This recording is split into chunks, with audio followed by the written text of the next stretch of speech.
One of the many things that Night in the Woods does well is representation, and there's no better example of strong representation in this cult classic game than Gregg and Angus's relationship.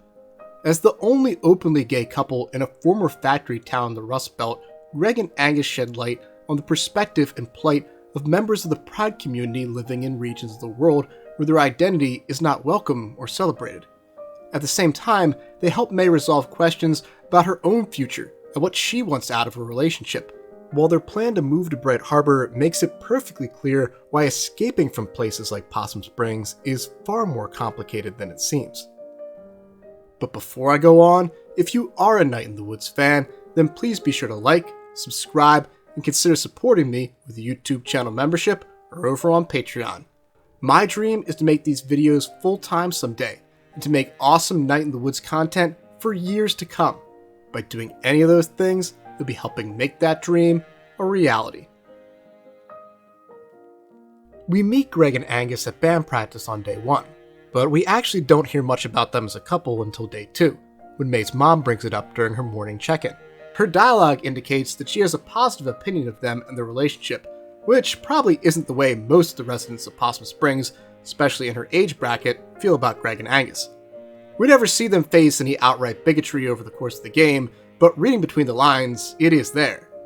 Later in the game, when the duo talks about their plan to move to Bright Harbor, they make it clear that they don't feel welcome in town. And it's not just because they're part of an underrepresented group. It's because there are people who have marginalized them and treated them as outcasts simply because of who they are. For a close look at Gregg and Angus's relationship, you'll need to spend a good bit of time with Gregg during the Weird Autumn chapter. On days 4 and 5, hanging out with Gregg will help distract him from the fact that Angus is away, spending time with his family. As we'll later learn, Angus's mother and father abused him when he was growing up. After all he's been through, Gregg clearly views himself as something of a protector for Angus, the shield that defends him from life's bullshit. Gregg goes into detail about this mindset during his hangout on day 6, where he expresses a desire to become a better person for him. It starts out rather heartbreaking. Gregg is primarily sharing his struggles with self-concept and depression, but when you consider how determined he is to shape up on his boyfriend's behalf, it really is endearing, and an indication of how deeply he cares about Angus. We never hear from Angus directly about how he feels about the relationship, but we do get a peek at the inner workings of their dynamic during Gregg's 4th and final hangout. Specifically, we see what it's like between them when things are good and when they're bad. The latter comes up at the beginning of the hangout, when the group hits a pothole on the road and needs to replace the tire on B's car. Gregg approaches the situation with humor and doesn't do much to help the problem, which frustrates Angus. This speaks to a larger issue the duo is having at this point in the game, which is that May's return to Possum Springs has led to the deterioration of their own relationship and the progress Gregg has made. Later in the hangout, once things are back on track, we hear about why Gregg has been trying to make such strides the last few years, why he's been trying to become a more responsible, dependable person. Gregg and Angus are tired of living in Possum Springs. It's a dead-end town without much of a future. No one tries to stop young people from leaving. Businesses are closing down left and right, and though there are jobs to be found, if you're looking for a true career, there aren't really many options out there. The few people who visit Possum Springs end up running into all the people who are trying to leave Possum Springs. But it's not just a lack of opportunities that's driving Gregg and Angus away from Possum Springs, it's the fact that they just don't feel at home in town. They're the only openly gay couple in the area. They feel different, out of place, ostracized in a community that doesn't at all reflect who they are.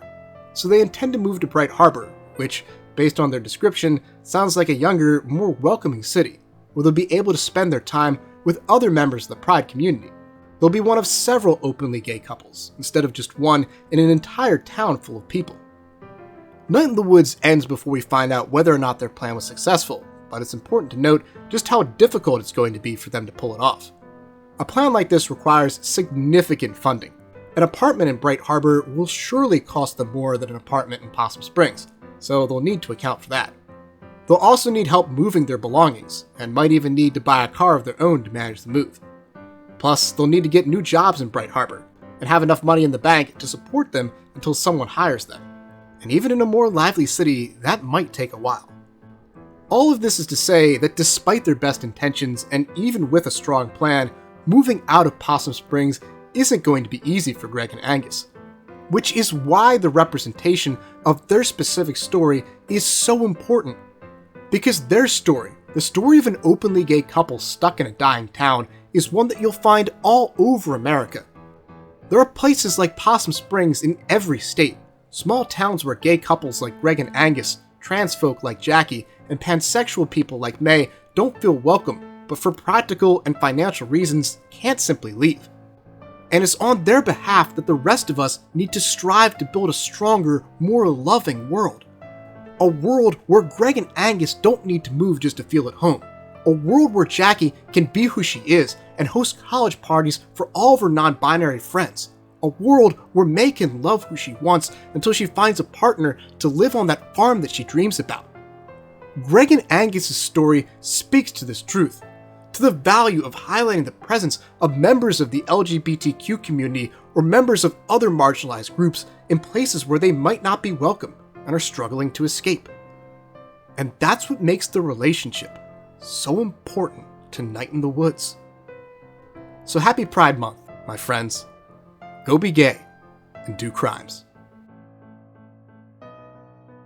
Thank you for watching this very special video and a sort of epilogue to my Night in the Woods character analysis series.